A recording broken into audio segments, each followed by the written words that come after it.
Hi there, everyone, and welcome to another Travel Talk Tuesday. And again, I am so glad that you are here with us today because we have a really special session lined up, especially for those who are dreaming of adventure, nature, culture, all in one of the most biodiverse and vibrant parts of the world, Ecuador. And we're also going to talk about the Galapagos Islands today. We're joined by Juan from Latin America for All, which is a company that has been a pioneer in accessible and inclusive travel throughout Latin America.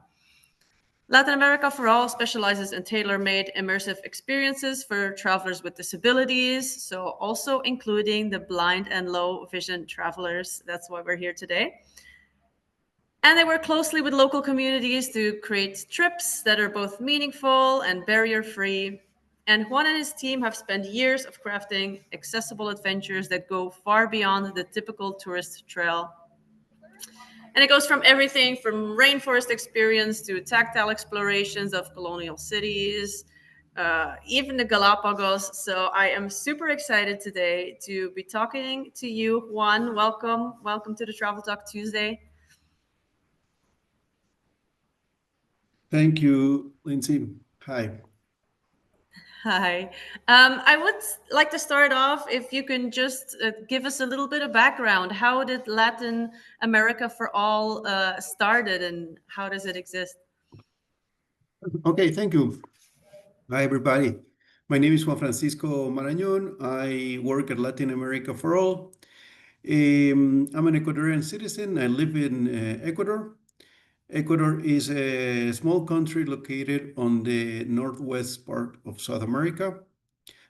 Um, where our border countries are Colombia on the north, Peru in the south, and on the east, and we also have the Pacific Ocean on the west. So let me tell you a little bit about first of the company, and then I'll tell you about the destination. So Latin America for All started. It's a family-owned company.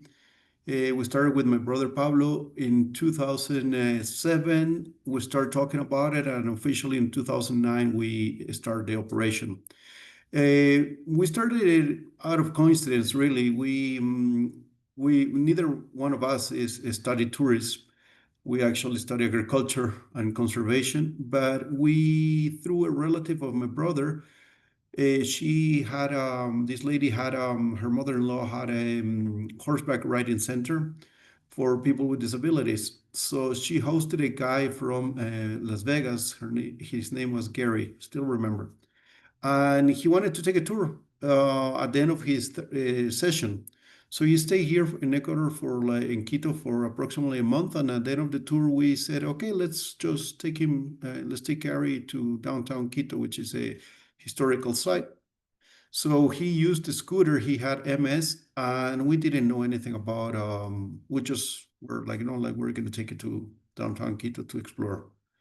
And it was so complicated for us because we didn't have any exposure to people with the needs of people with disabilities.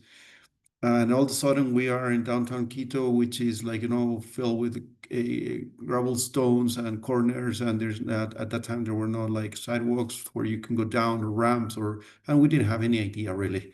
So even going to the bathroom, like the width of the doors and everything. So it was, so every corner was a challenge for us. So at the end of the afternoon, we managed to show him a little bit of the city, but we realized that it was so difficult for someone with a disability to tour.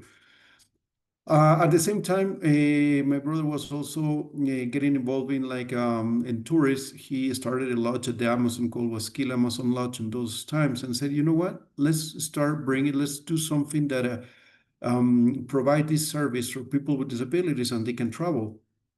Because it's like when you go to school and you say you find the needs and you find the demand, but there's no solution. So make the offer for it. So that's where we started.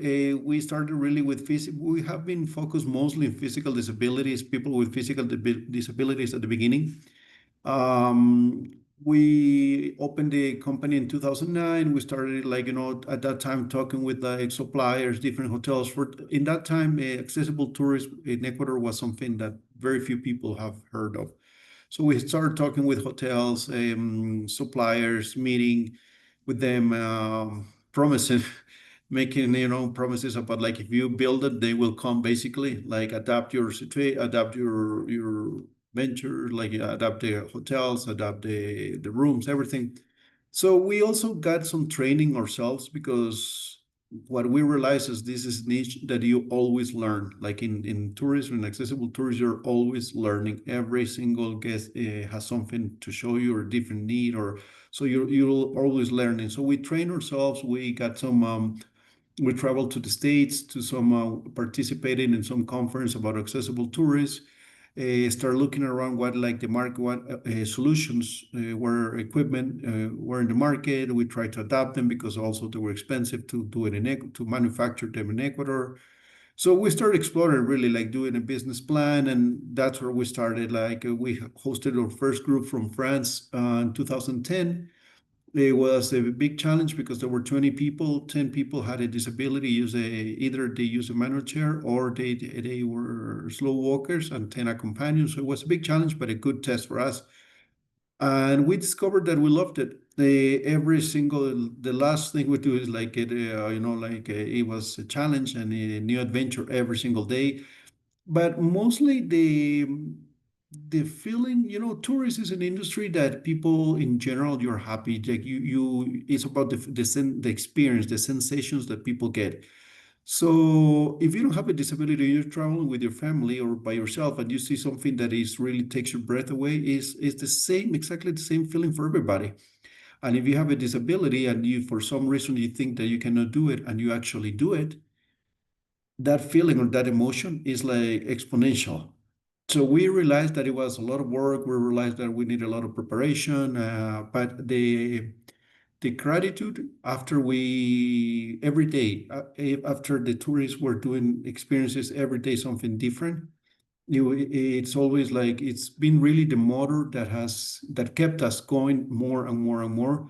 Because of course, like any business, there are ups and downs, but like this motivation, like these emotions that our clients have, what we have been able to provide to our guests is really what keeps us going towards the creating more and more destinations, right?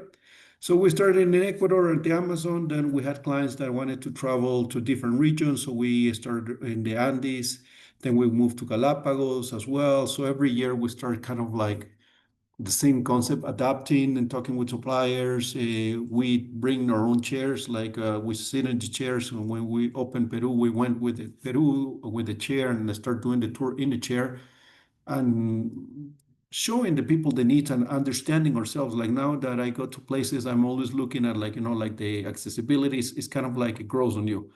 But that's what we have been doing. And we started Peru in 2013. Now we also have Colombia starting this year. And for the last, I will say 4 or 5 years, we have also been involved in tours for people with visual impairment. It's a different story, it's a different need, different activities that the same, but the process is the same. We start learning what the people with visual disability or visual impairment need. How do you design the tours? What do you expect? What do you need to cover? Like the training of the guides and the location. So we started exploring and we're learning all the time, like I said before. So we started, we also have some groups from Europe mostly, some also from the States, and we started operating 4 years ago with this type of tours. The same destinations, Ecuador, the Amazon, and the Galapagos, the Andes. We started also with Peru and Colombia as well. So that's where we are right now. We're focusing these two niche tours. We're also after COVID, um, we grow more after COVID. We started having more families coming with us, like groups of 5, 6 people, but as a family rather than groups. That at the beginning were groups of 16 people. They're like, and it was a big group of people with disabilities. But it doesn't mean that we don't do it anymore. We still do it, but it's kind of like the after COVID, like the people start traveling more in smaller groups. So that's the thing that has changed after COVID. But the more that we're doing these tours, the more we realize like how the people around us, like suppliers that have been with us since the beginning, are very they're they have a big commitment towards the accessibility and making the things better every time. It's an ongoing process that takes time. It's very dynamic. It doesn't happen from day to night. But the important thing is like you're adapting in an accessible model, like we'll say, every year, and we're improving the accessibility for clients, right? So that's how kind of how we started.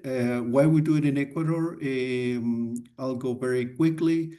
Ecuador is a small country. It's about the size of the UK. It has 285,000 square kilometers, but the particular interesting facts about Ecuador is that it's located on the equator line, and it has the Andes mountain crossing from north to south.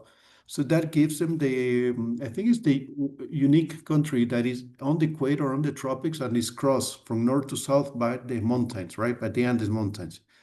So what happens then is like the presence of the mountains give a lot of microclimates for the country. So you have climates up to like mountains up 6,000 meters above sea level, and then you start going down to sea level. And in the other side, you start going down towards the Amazon region. So that gives a lot of microclimates for different birds, species, mammals, all sort of natural fauna and flora that grows in this environment. So that's why the country is one of the 10 most mega biodiverse countries in the world. But this is the reason why, because of the tropics and the mountains, that gives them the typical characteristics. And of course, we have the Galapagos Island, which is a different story. It's a location right into also the equator, but you have currents like the warm current, cold current, currents coming from the west. So that gives them a lot of different scenarios for different marine life. So that's where we started. We're lucky in that way. So we have a country that is very biodiverse, and it gives us the opportunity to discover with our clients. So we started in Ecuador. Then what happened, why we expand to Peru and Colombia is because they're neighborhood countries. Each country has something beautiful to show. No matter what, every country has something very interesting to show. So what happens is like we went to Peru and Colombia because clients that tour with us in Ecuador, they said, you know what, we enjoy so much your tour. Sometimes they've done it twice. They said we want to do something else, but we want to do it with you guys. So that gave us a lot of inspiration, and we made some agreements with like some suppliers in Peru and Colombia where we trained them and we work together with them. So I'll go later if you want towards each of the countries, but let's just start with now with Ecuador, what I show you and what I explained to you. So I don't know if you have any questions so far. Thank you so much for this complete explanation about everything. I'm opening everything up. If there are any questions so far, just unmute and ask them, or put them in the chat box. I can get it out of there as well. And we're also going to talk about the group trip that we are organizing together. So we decided to start the very first time with Ecuador. And we are going to Ecuador either in December, so the 1st of December of this year. And we also have one in May next year. So if people want to sign up, it's either December this year or May next year. And we're going to talk about a little bit more about the specifics of the Ecuador trip. So I like to keep the groups really small. So the minimum is 4 people, the maximum is 10 people, 10 travelers that can come along. Because that gives a small group, it's so much more fun, and it's so much easier also for assistants to help everybody out, to give everybody a nice personal care there. As all of the group trips that we have, it is not as much that we work with a buddy system. So it's not as much as you get a sighted guide, everybody gets a buddy and everybody gets a sighted guide. It is important for us in these group trips that everybody has a nice basic mobility training, that you either walk with a cane or you might have a sighted partner or a friend joining you. But at the same time, we also have multiple people coming on this trip, assistants coming on this trip. I don't know if you can tell a little bit more about them, Juan. Which tour guides would be joining us? There's also a driver. What does the team look like for the Ecuador trip? Sure, Lindsay.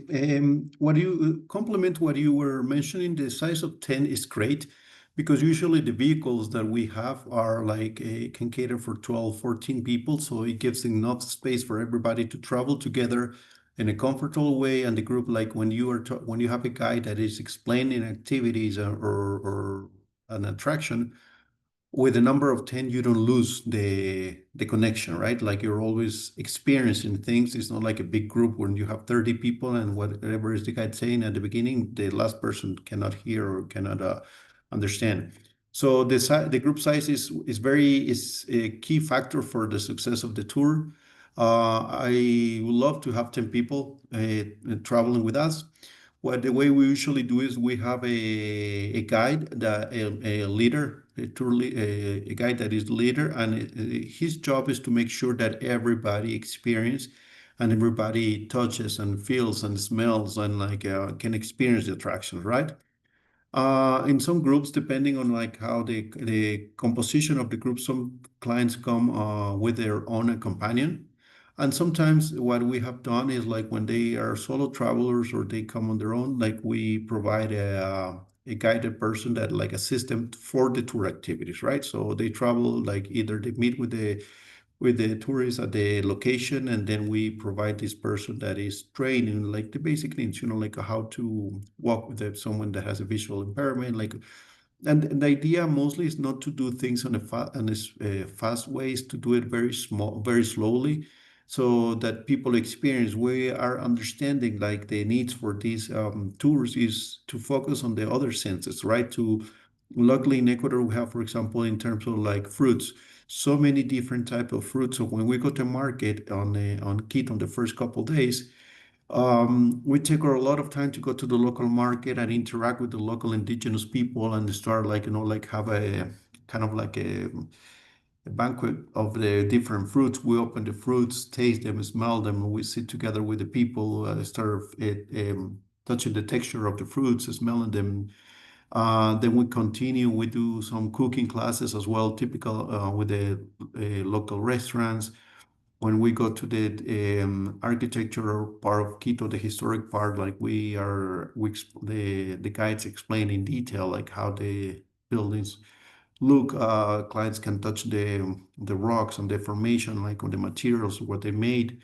So, like what I'm trying to tell you is like in every single day we are designing the tours and activities in a way that the 10 clients that come can experience and they are enjoying the activities, right?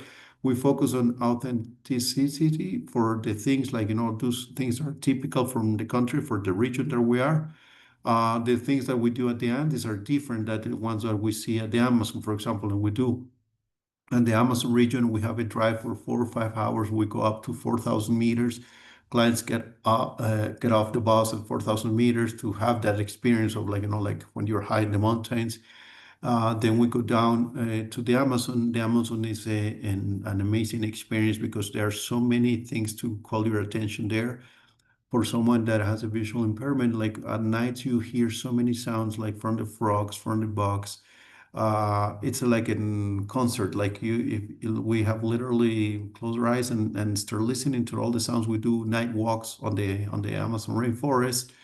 We provide a guide, like the stick for everybody, and also like with a guy, someone to join you and accompany you, like and guide you through the walk, through the hikes. We do activities. We visit indigenous communities. The type of food that is at the Amazon is different. We try a lot of yuca, of manioc.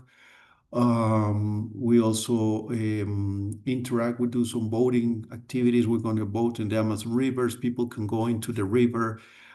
We provide these like floating devices that people jump in and they just slide on the river, like go down the river on these floating devices, and just feeling the nature, like you hear the noises, you feel the different textures and the things that we do, the different trees. There are so many different medicinal plants at the Amazon.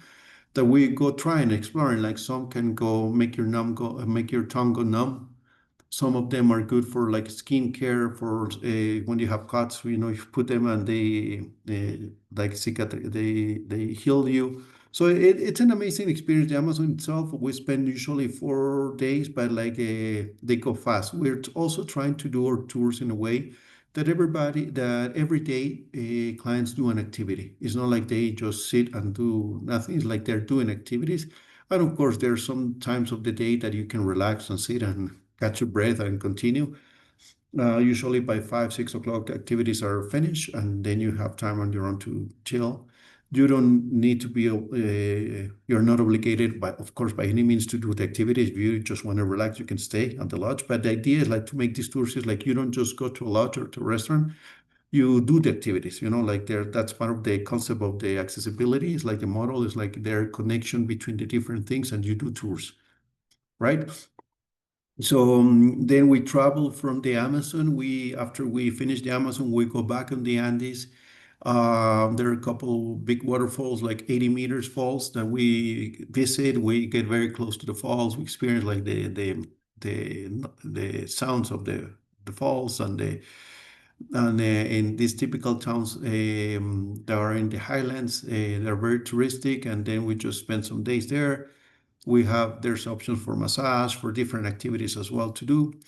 And we drive back to the Andes. On the way back to the Andes, we go through the Cotopaxi National Park. It's a snow-capped volcano national park that is very characteristic in Ecuador. Actually, the Cotopaxi, I think, is the highest active volcano in the world. So it's 5,800 meters, somewhere between 1,500, somewhere around there. And then we come back here to the city, to Quito, and some clients for decide like the tour continues flying to Galapagos.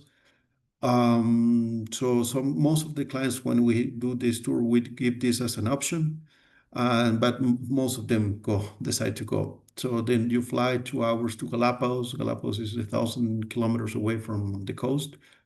So you arrive to Galapagos and it's a different story than you're like, when at the beach, there's no altitude like the mountains. There's like a different type of nature, like you get very close contact with different animals. That's kind of like an amazing experience. You hear them like the sea lions they make characteristic noises, and you can be very close to them, and it's amazing thing to do. The only thing is like, but it's part of the nature is like you're not allowed to touch the animals, or so you can get up to 2 meters from them, but you're not allowed to touch them.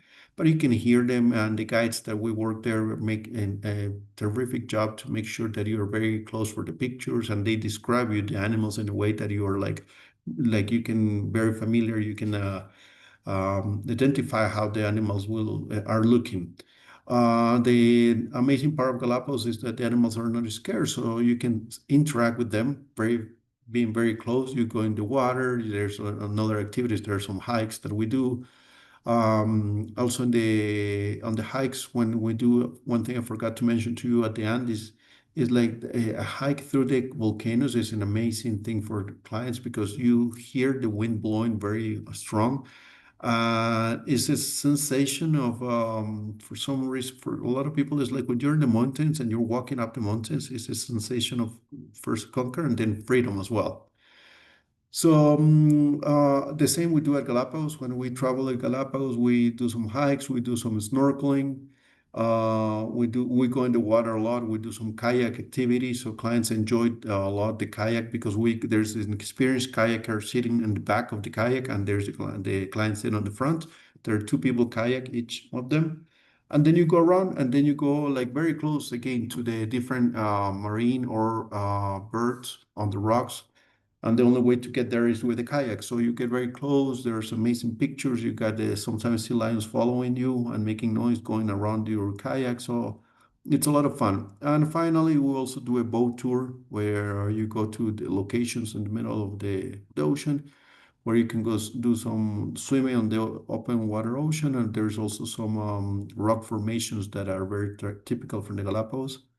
And the guides explain like one thing that we make sure is like the guides we use either in Galapagos or in the continent are very knowledgeable of the nature and they can explain to you the activities on a very detail, right? The most important thing for our understanding on the tour, one of the things, the key factors is the type of guides you have. If you provide a guide that is like a patient, that is has a positive attitude, that is willing to show you they explain to you the activities and the things, then you have 60-70% of the tour in a positive result, positive outcome. So then the services, of course, well, I haven't told you a little bit about the accommodations. We try to continue working with the same suppliers that we started, because they're learning. Like I said, we're all learning in the process. So we try to use, for example, hotels that do not have a glass for a shower, that is more a curtain. They're wide, they're like, like they're not like hidden corners or like places where you can hurt, like when you have a visual impairment. So we're always with the agencies, we're always learning of the needs, and we're trying to work the same with the same suppliers. In terms of meals, there's a lot of variety in Ecuador, depends on the region that you are. Like in the Andes, it's mostly about potatoes. There are more than 3,000 varieties of the potatoes, and we are like, short compared to our neighbors in Peru that have way more thousands of varieties of potatoes. There's also pork. On the Andes, different dishes made of pork and potato. When you go to the Amazon, like I said, it's the manioc or the yuca or the freshwater fish, wrapped in leaves and like a kind of banana leaves. When you go to the coast or Galapagos, is mostly about like tuna or fish, like like you're in the ocean, so it's like anything related to fish, especially tuna. The accommodate the transportation. We also work with very reliable suppliers that are like I think it's a team, the guy, the driver and the assistants, they make a team together. After the third day, you will see that, and with the atmosphere of the group, and they all work together. They all work like like a team to make sure like clients are having a great time. One thing we do is also dancing classes, dancing session. It's a couple of days because we, as in Latin America, we also like a lot the dancing and the music. So we throughout the tour we do some dancing with the group. That is absolutely wonderful. It sounds like such an immersive experience when you come back home after this trip to Ecuador and the Galapagos, that you really had a good feel of the country, the flavors and dancing and just everything super immersive. So that's what I really like about this trip, for sure. And you're I love hearing you explain it as well because you explain it so beautifully. I don't know if there are any questions in the audience. Otherwise, just let me know. Unmute. So just to be clear, because I don't know if I explained that correctly in the beginning, we have two group trips going. So either December this year or May next year. But if you just want to go with your family, if you just want to go with your partner, and or the dates are not really suitable for you, you just let me know. Contact me and I will bring you in contact with Juan so that we can make sure that you can still go to Ecuador and discover all these beautiful things that we just talked about. Because it's not just only the group trip, and that goes for most of the group trips that I have. Is that if you want to go with your partner or with your family, you can just contact me. Um, yeah, I think we covered everything. I don't see that there are any questions so far. Lots of people will also watch this later because we have travelers from all over the world. So when it comes to timing, it doesn't always work. And then if people have additional questions, they know how to contact me. And yeah, thank you so much for taking the time to talk to us today and for explaining everything and just really making us excited about going to Ecuador. I You're I can't welcome, wait Lindsay. to And visit. one thing I can tell you is like clients that decide to come on the tour will be experiencing a different new, not only landscape, but experience every day. Like I said, the country Yeah. is very small, but like it's so diverse because of the mountains. So every day you see something different, like you experience something different, you taste something different, you interact with different people, and you will see that once you come, like the even the features, like the way the people behave are different from each region. And that's one of Hmm. the and one of the things that Ecuador has a lot. One of the most important assets is the people, because we're like in general a very friendly people, very outgoing. So it will be very, we'll love to have you here. Yes, I am super excited for this, and thank you again. And yeah, we will stay in touch, and hopefully we have a All group right. trip coming your way soon. Okay. Take care. Hopefully Thank you. Thank we'll you so see you. much. Bye bye. Bye bye.